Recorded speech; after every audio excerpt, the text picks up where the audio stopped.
Bonjour, je suis avec Hugues Sibyl. Bonjour. Du laboratoire de l'ESS et vous êtes président de la fondation du Crédit Coopératif, n'est-ce pas? Exact, tout Très à fait bien. exact. Alors Hugues, dans une société en mutation et de plus en plus complexe, quels sont les défis auxquels doivent faire face les fondations et associations? Je vais en citer trois, il y en a d'autres, mais ceux qui me semblent peut-être prioritaires. Le premier, c'est l'évolution du modèle socio-économique des associations. Il faut rappeler que les associations, c'est 109 milliards d'euros de budget, mais ça bouge beaucoup. Il y a moins de subventions, il y a plus de recours au marché public, et donc les associations sont confrontées à ça. Et donc, il faut qu'elles travaillent à faire évoluer leur modèle socio-économique, mais en restant fidèles à leurs valeurs. Et je dirais que ce premier enjeu, c'est comment changer sans se renier. Donc elles le font déjà, elles bougent beaucoup. Elles ont par exemple développé leurs recettes privées beaucoup plus que dans le passé. Mais elles ont besoin pour ça de deux choses, d'être accompagnées. Donc il y a besoin d'accompagnement des associations. Et elles ont besoin de suivre l'innovation financière, c'est-à-dire d'inventer finalement des façons de se financer un peu différentes de ce qu'on a connu dans le passé. Il y a un deuxième enjeu important pour moi, c'est les gouvernances, et en particulier le renouvellement de ces gouvernances, c'est-à-dire les conseils d'administration, les présidents d'associations, parce que quand on regarde les chiffres, il y a quand même un vieillissement, des difficultés à trouver, c'est-à-dire que quelqu'un qui préside une association, moi j'en préside une, quand on se dit je voudrais que je passe la main, d'accord, mais il faut trouver à qui on va passer la main, c'est pas facile, voilà. Donc ça c'est un problème parce qu'il n'y aura pas d'association dynamique s'il n'y a pas des gouvernances dynamiques. Et puis un troisième enjeu tout à fait essentiel compte tenu des évolutions du monde autour de nous, c'est de mesurer ses impacts, d'évaluer, de mesurer ses impacts et de rendre compte, c'est-à-dire de dire, voilà, les effets que nous produisons en tant qu'association, on est dans l'intérêt général, on est dans l'utilité sociale, ok, mais qu'est-ce qu'on produit comme effet pour insérer des personnes, lutter contre l'illettrisme, enfin, selon le projet de l'association, s'occuper des handicapés, d'être capable de mieux rendre compte des impacts que produit l'association vis-à-vis de son territoire, vis-à-vis des publics auxquels elle s'adresse, parce que tout le monde en a besoin, parce que les financiers en ont besoin, parce que les adhérents en ont besoin, parce que la société en a besoin finalement. Quand on est bénévole d'une association, on a envie de savoir, et alors à la fin de l'année, finalement, qu'est-ce qu'on a produit comme effet. Et donc ça avance, mais on pourrait avancer encore plus vite dans les mois et les années qui viennent. Sur le premier point, le capital, quelles nouvelles sources de financement sur quelles sources de financement peuvent-elles compter? Alors, aujourd'hui, d'abord, on constate un développement des fondations et fonds de dotation importants en France, qui explique que ce salon soit à la fois celui des associations et celui des fondations. Il y a beaucoup plus de fondations que dans le passé, donc il y a de l'argent qui se lève à travers ça. Après, il y a des circuits de financement qui sont nouveaux, qui se mettent en place. Il y a toute la finance solidaire, avec l'épargne salariale solidaire, qui représente aujourd'hui beaucoup d'argent. Il y a des outils nouveaux qui s'inventent.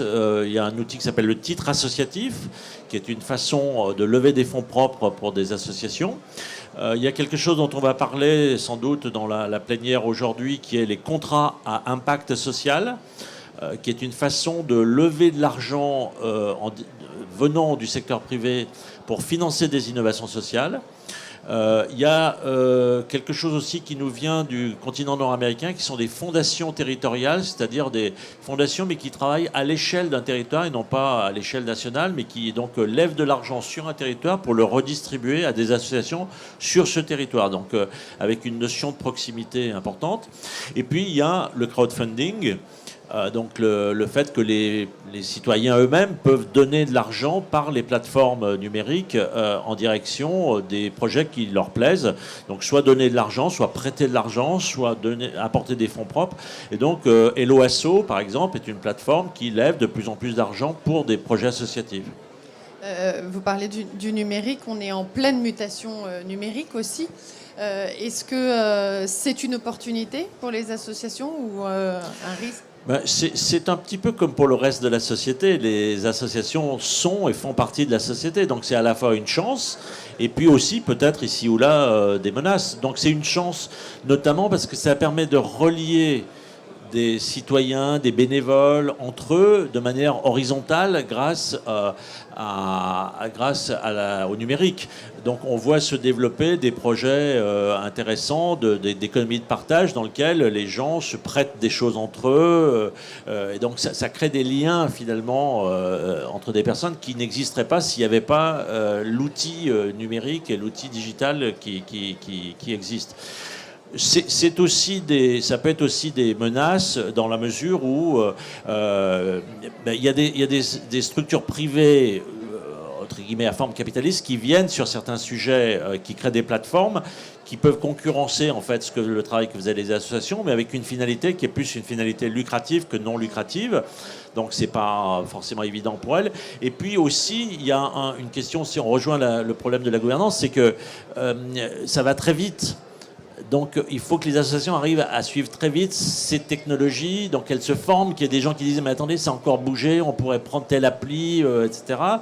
Et c'est pas si évident que ça pour les associations. Quand on est dans le domaine de l'entreprise, on va vite parce qu'il y a la concurrence et tout. Dans le domaine associatif, le rythme n'est pas tout à fait le même. Donc suivre les évolutions digitales et numériques et se dire tiens, on va lancer ça, on va prendre telle nouvelle application, c'est pas forcément évident pour tout le monde, surtout pour les petites et moyennes associations qui peuvent avoir plus de difficultés que les grandes.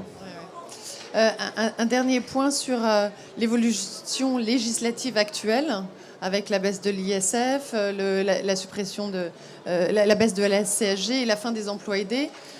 Quel impact sur le secteur ?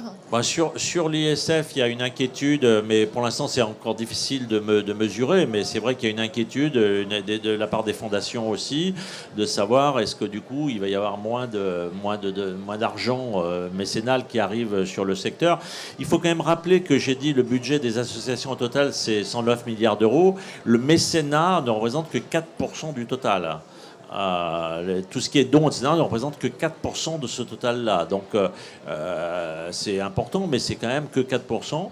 Donc là, on ne mesure pas bien. Par contre, les emplois aidés, c'est vrai qu'il y a une inquiétude, selon les secteurs, assez forte, parce qu'il y avait des associations qui étaient déjà sous tension budgétaire, et donc cette fin d'emplois aidés plus la tension budgétaire fait qu'il y a un certain nombre d'associations qui sont en grande difficulté.